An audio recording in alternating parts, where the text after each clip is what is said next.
Hi guys, welcome back to Word Magic, where we're talking all things writing. Today we're going to tackle the the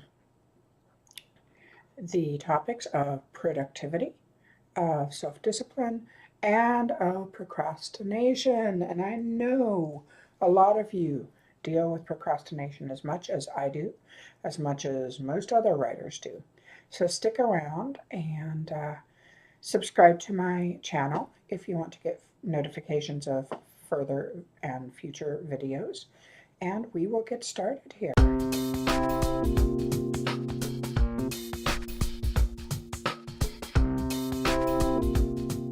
So first, a little bit of an introduction to me, in case you don't know who I am. I am Yasmine Galenorn. I am a New York Times, USA Today, and Publishers Weekly best-selling author of over 65 books. I have 22 years experience in the business, well, about 23 now, and 20 of those were in traditional publishing, where I worked with Llewellyn and Crossing Press, and then got into Berkeley and stayed there for a long time. And the past 3 years, I went indie.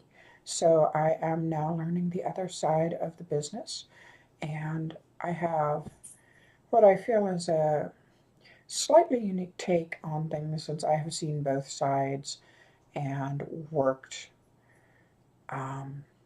with several different presses.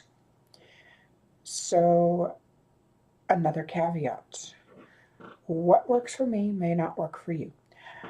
There is no one size fits all in publishing, and that is something to get used to right away. There is no piece of writing advice that will apply to every single writer, other than don't plagiarize, and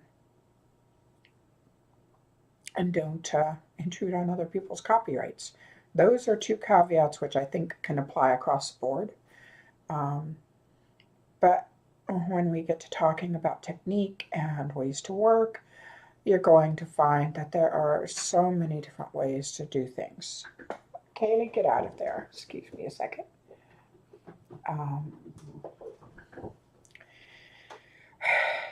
There are as many ways to write a book as there are writers, but there are pieces of advice that can help you get there, that can apply to a number of people. Hold on, I'm going to silence my phone and my iPad. So yes, I am back now, having muted my phone and iPad. We are having a snowpocalypse here, 9 inches of snow in the front yard. There's 2 or 3 more inches predicted for tonight, and 5 to 8 more inches predicted for Monday and Tuesday. And Seattle is paralyzed, so we've been doing a whole lot of texting each other and playing around online and trying to amuse ourselves. And so, yeah, I've gotten a lot of texts over the past few days. Okay, now we are going to talk about productivity. I get a lot of questions onto my writing schedule. Well, the fact is, what my writing schedule is isn't going to work for most people. Everybody's got a different life. Everybody's got different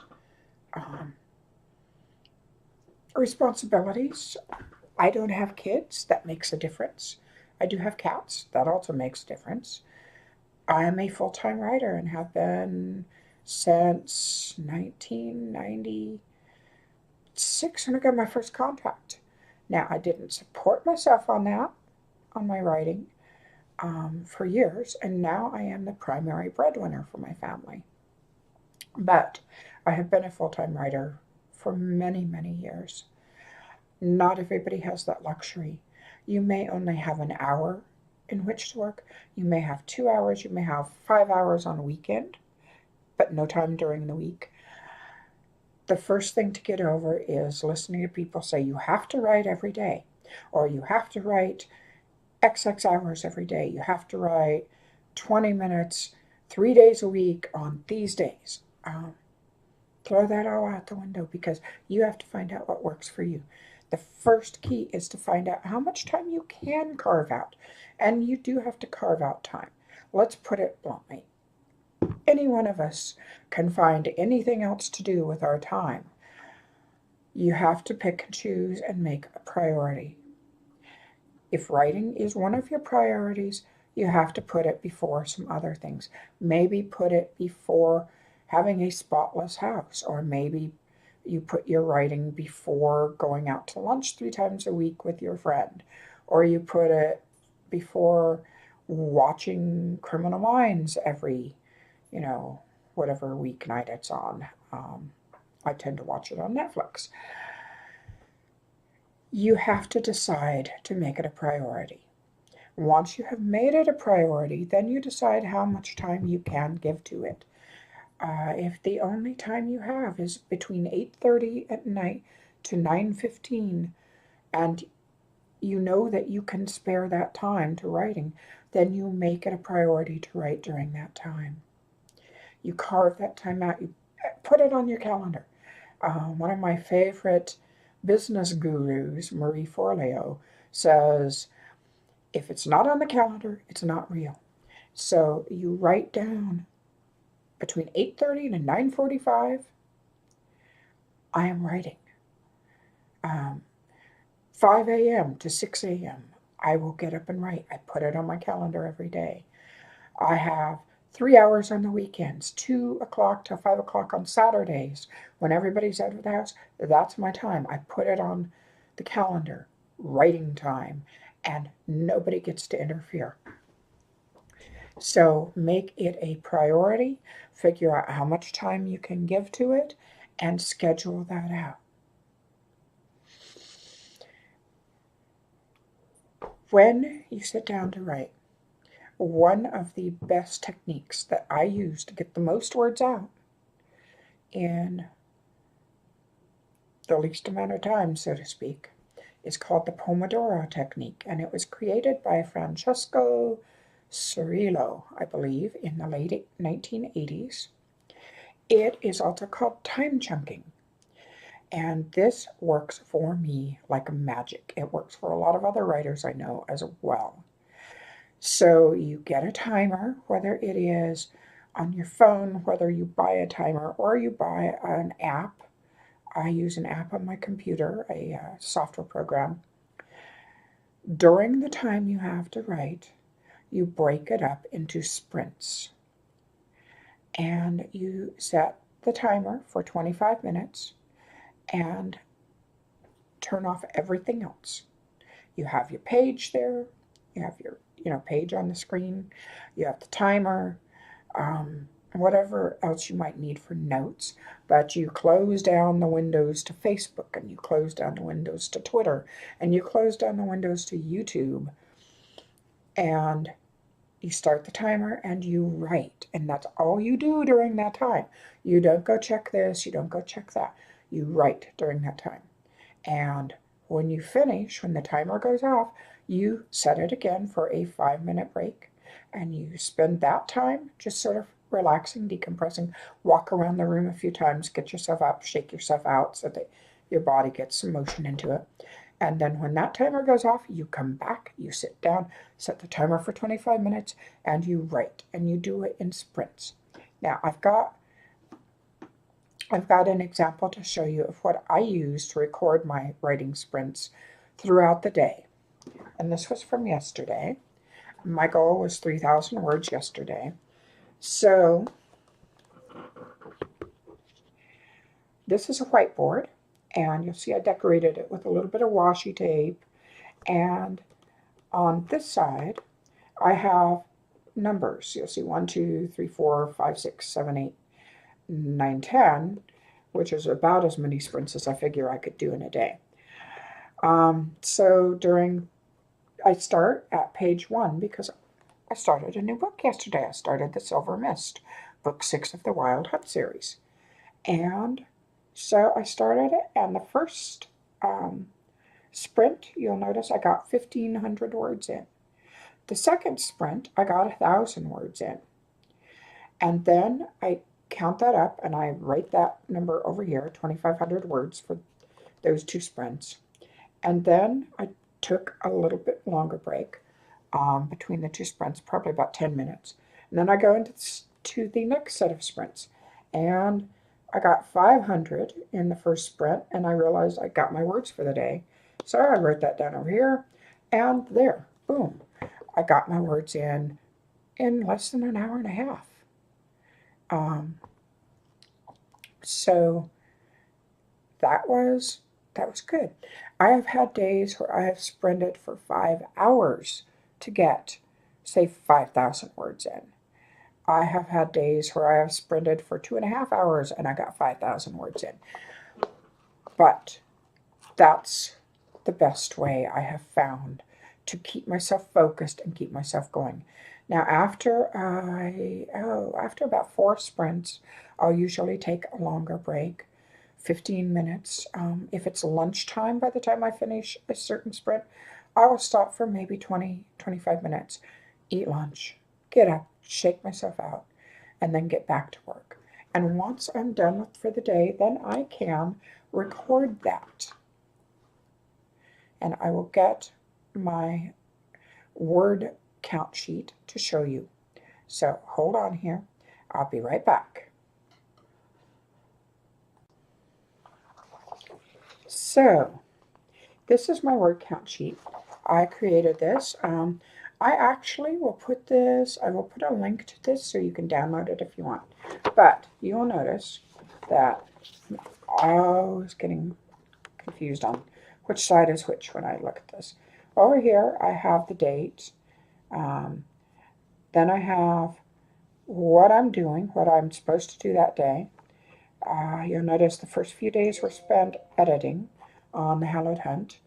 And then I took a very short break because I went long on the editing than I expected to. And I've got what words I need to make each day. And where it's got a 0, or like where I scratched out for today, I'd forgot that today was not a writing day. I put 0.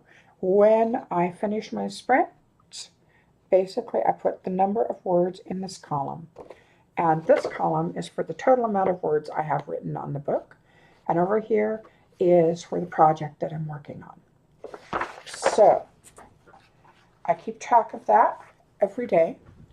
And by the end of the month, I've got a good idea of how I'm doing. Now, if I fall short on the words, then I put in parentheses basically the negative amount in terms of how much I'm behind. And I will adjust how many words I need to write per day to make up for that. So I try not to fall behind. Inevitably, it will happen at times, but I try to keep it from being more than a few thousand words, because a few thousand words I can make up fairly easily. 20,000 words, a lot harder to make up in the amount that I write. A couple minor caveats I thought of before we go on is first, on the whiteboard, I will round up or down. Basically, if I write 1,546 words in a sprint, I round it down to 1,500. If I write 1,555 words in a sprint, I'll round it up to 1,600. It evens out pretty much in the end. And the second thing is, do not be intimidated when other writers talk about how much they write.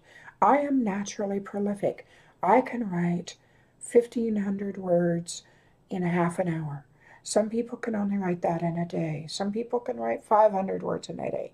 Other writers can write 6,000 words in a day without blinking. It's all our natural rhythm and our natural timing. So do not find yourself intimidated by what other writers can do. It's not a race. Do not compare yourself. Do what you can do and be grateful for it. Be happy that you can write at all. Not everybody has that talent. So, if you know you can write about 500 words in a sprint, wonderful. Pat yourself on the back for it. Okay, moving on from there.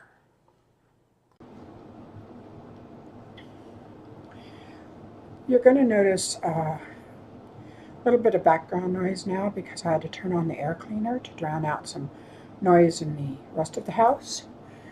So hopefully it won't interfere too bad. Um, Moving on, talking about other techniques for productivity, I use a program called Antisocial. It allows me to block websites that I don't want myself going to, which usually include Twitter and Facebook and other sites that I can get lost on really easy. And when I run that program, it literally blocks my computer from going there. And to stop it before the time that I have set requires rebooting my computer, which I don't want to do. So I usually just let it go for the amount of time it's set for, and it helps my focus. Some days the words do not want to come. Some days the words come very hard. Some days we sit there and stare at the screen for 5 hours and nothing gets done. There are going to be those days. And a lot of times, if you're not feeling well, it will get like that. If you're having traumatic events in your life, you have to give yourself a little leeway. I actually wrote through my mother's death. The year 2000, we were having a horrible year. Sam had been diagnosed with a neurological condition and was told he was terminal at the time. This was 19 years ago. And we really believed it at that point. And my mother was dying from cancer. And Sam's job evaporated in the dot-com fall off. And all in all, we were just having one hell of a time. We didn't have a whole lot of savings. I wasn't making a lot of my writing at that point.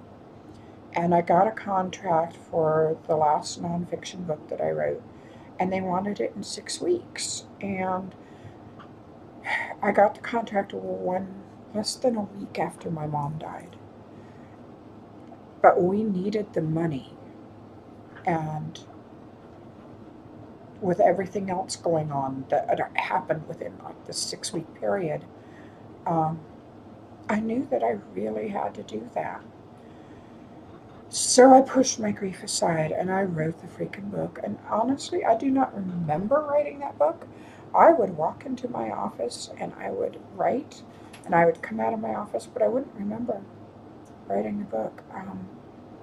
I just remembered walking in and then coming out. And honestly, it's kind of one of my best nonfiction books in my estimation. It's called Totem Magic, and I'll be reissuing it soon. But I wish I hadn't had to do that. And just because I managed to do that, I don't recommend that you try to write through grief. I mean, sometimes writing will help with grief. Sometimes it gives you a place to escape to. But if you are dealing with a traumatic event, do not force yourself to work if you can help it. Do not force yourself to write, because you will associate it with those emotions, for one thing, and writing will cease to become a joy, and it will become something associated with grief. When I finished the book, when I finished Totem Magic, I burned out. I burned out for months. I couldn't even look at my computer. I just couldn't. And finally, one day, I realized I was ready to start writing again. I didn't want to write any more nonfiction. I wanted to go back to my first love. But all those books in the closet that I had written, all those novels, none of them spoke to me. So I started something new. And that's when I started Ghost of a Chance. And a year later, I ended up with an agent and my deal with Berkeley, and things took off. But it took me a good 4 or 5 months after I wrote Totem Magic to be able to enjoy writing again.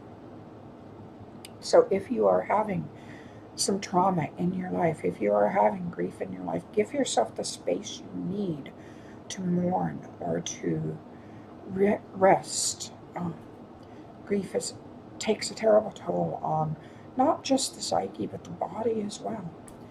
Now, if you are ill, give yourself a chance to rest if you possibly can. That's one of the joys of indie is I can set my schedule, and yes, I need to release frequently. But if I need a little extra time, I can take it. And I'm grateful for that now. I am grateful that I'm working on my own schedule and I can set my own goals. However, there are the times when we just don't want to work. When we sit down and go, I'd rather go play.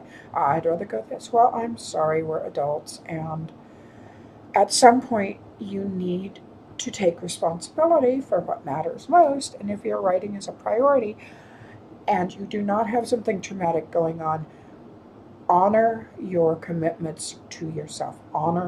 Remember I told you about setting the schedule on your calendar?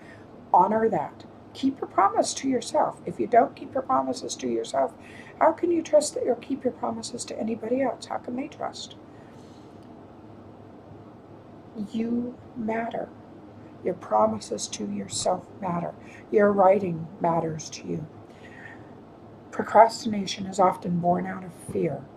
It's born out of the fear of failing. It's born out of the fear of, what if I do this and I find out I'm not any good? What if I do this and I realize that I'm doing it wrong? What if I do this and I don't know what to do? What if I start writing a book and I find myself lost? Well, anything can be a source of fear. The unknown is always a source of fear for a lot of people.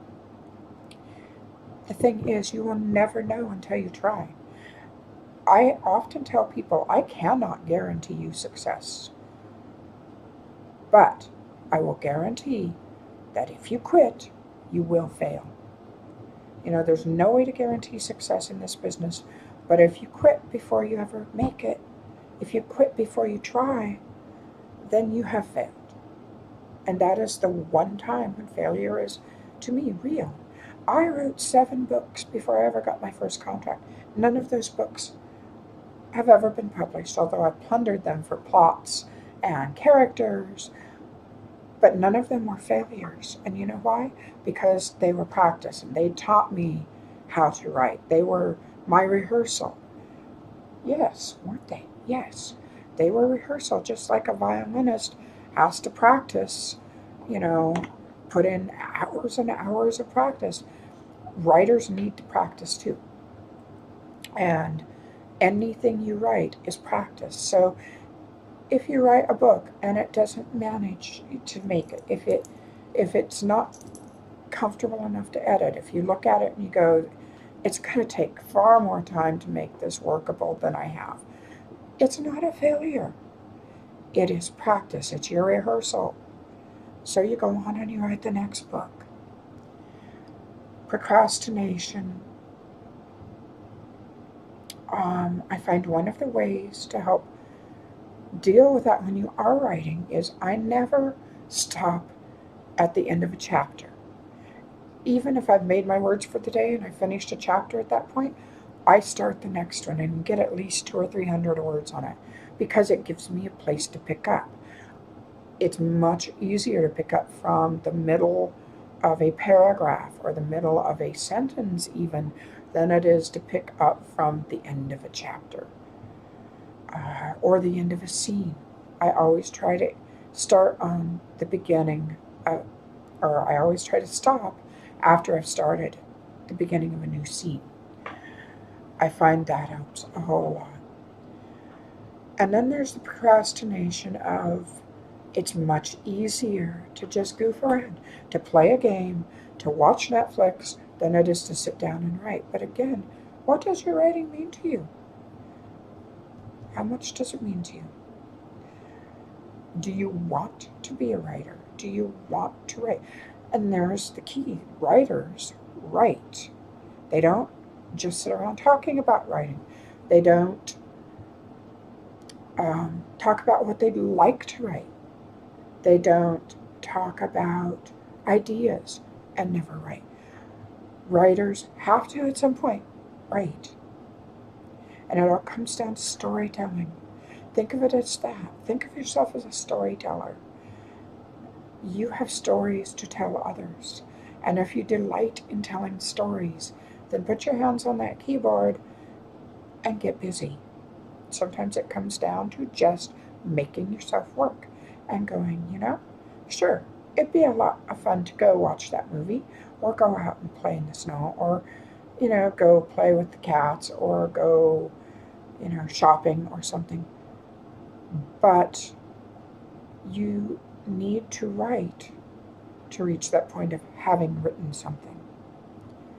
And once you get into the writing, it usually picks up, and all of a sudden, boom, you're involved in it. So decide where you're at, where the procrastination is coming from. If it's coming from trauma or grief or illness, give yourself leeway. If it's coming from the fact that you're burnt out, go recharge. If it's coming from fear, feel the fear and do it anyway. If it's coming from just laziness, Kaylee, stop that. If it's coming from laziness, then, get your ass in the chair and your hands on the keyboard and start to write. No, don't love that. Don't love the USB port. No, don't jiggle that.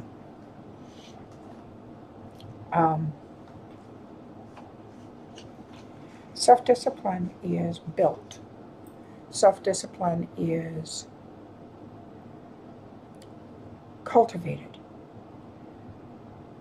Nobody starts this world totally self-disciplined and ready to go. You have to build on it. You have to encourage it. You have to applaud yourself when you get something done. Celebrate. When you get your words done for the day, give yourself 20 minutes to go play, to go celebrate, to go, yay, I did it. I wrote today. I wrote those words. I am telling my stories. I am writing. So celebrate your victories. When you finish a chapter, celebrate. When you finish a book, celebrate. I don't care whether it's revised or not yet. Celebrate, because not everybody can write a book. Not everybody has the talent or the nature or the drive to write. Celebrate when you accomplish something. There's so many problems in this world and so much grief, and bring joy into your world when you can, and acknowledge what you do. It's no small feat to have written a book. It really isn't. It is a huge accomplishment. And sure, maybe you have to edit it still, and maybe it still needs revision, and maybe you're going to have to write another couple drafts. But celebrate the fact that you have accomplished something. And the more you celebrate your accomplishments, the more it will spur you on to do more. I could go on and on, but this video is getting a little long. We can talk more about other methods of productivity and about dealing with procrastination in future videos. In the comments, leave me notes for what you would like to hear me talk about.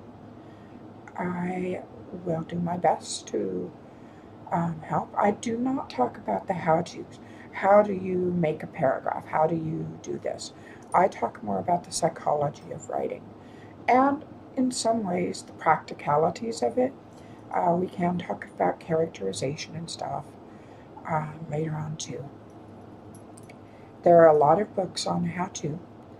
I recommend Stephen King's on writing. I recommend Ray Bradbury, The Zen of Writing. I recommend a whole lot. Well, actually, I've got a whole list, and I can put a link to that too. So I guess for now, I'm going to leave it at this, and I'll talk to you next time. And if you've stuck with me through the whole video, thank you very much. I appreciate it. Hop on over to my website if you want to see what I've written. And, you know, writing should be a joy. It is work. It is difficult at times. But it should be a joy. And if it's not a joy for you, then maybe it's not something you want to be doing. You need to bring joy into your life. Find something you love. I happen to love writing. I always have. I love words. I love language. I love books. I love writing. I love the whole process. And really, I take joy in the process, not just the books I've written, not just the books I've published, but if I have to take joy in the process to keep on doing it. So go weave that magic. Go weave those words together. Write stories. Be joyful. Become a storyteller, Bring a sense of legacy into this world with your words. I'll talk to you later. Bye-bye.